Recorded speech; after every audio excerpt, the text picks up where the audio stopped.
KSW's welterweight champion Roberto Soldic has been on the right end of a number of comparisons to heavyweight legend Mirko Cro Cop Filipovic. Time will tell if Soldic's career can reach the same heights as Cro Cop's, but his game is built from the same foundations, a simple southpaw triple attack which has earned Soldic and Filipovic almost 80 professional knockouts.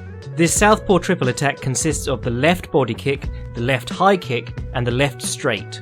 A reaction to each one opens up a path for the other two. Get good at it and the opponent will be left desperately guessing the appropriate reaction every time your left shoulder twitches forward. Similar to Cro Cop, Soldic has two modes of combat, pressing forward and playing the bully, or retreating and breaking off line to fire encounters from the open side.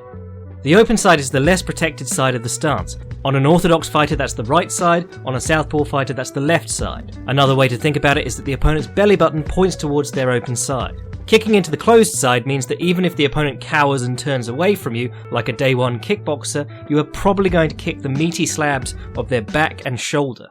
When kicking into the open side, only the opponent's rear arm protects all the squishy targets above their waist, and the arm itself is also a legitimate target. When the opponent's right hand is occupied in striking, it can't block strikes from that open side. Consequently, Soldic, Cro Cop and many other southpaws will retreat back to their left, to stretch out the opponent's right hand, and to try and shoot their own left over the top.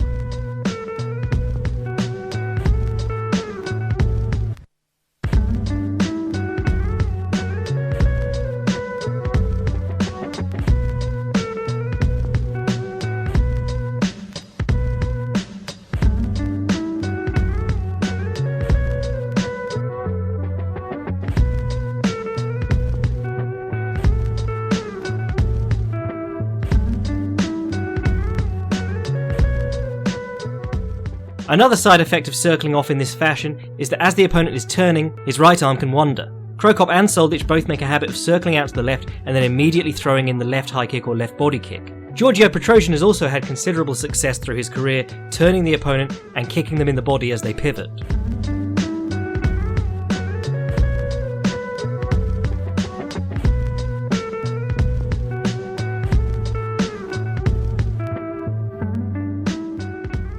Mirroring Cro Cop's career, Soldic has become more aggressive as his confidence in his wrestling has grown.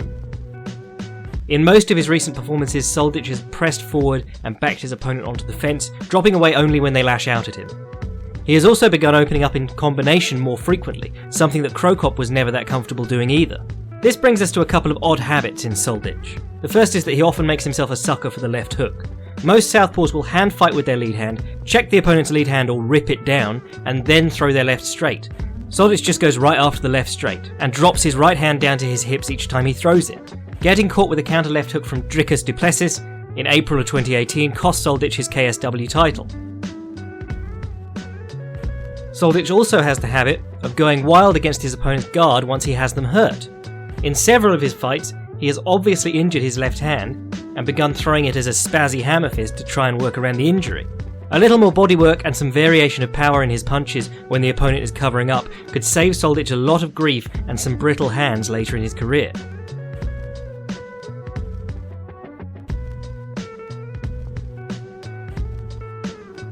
Roberto Soldic is currently 16-3 and has finished his opponent in 15 of those victories.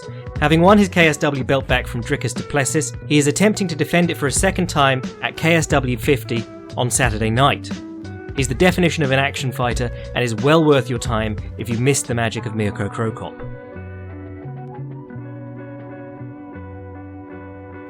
I make these videos for fun and they aren't monetised, but you can keep up with all my ranting and writing by following Jack Slack MMA on Twitter or checking out my website fightprimer.com.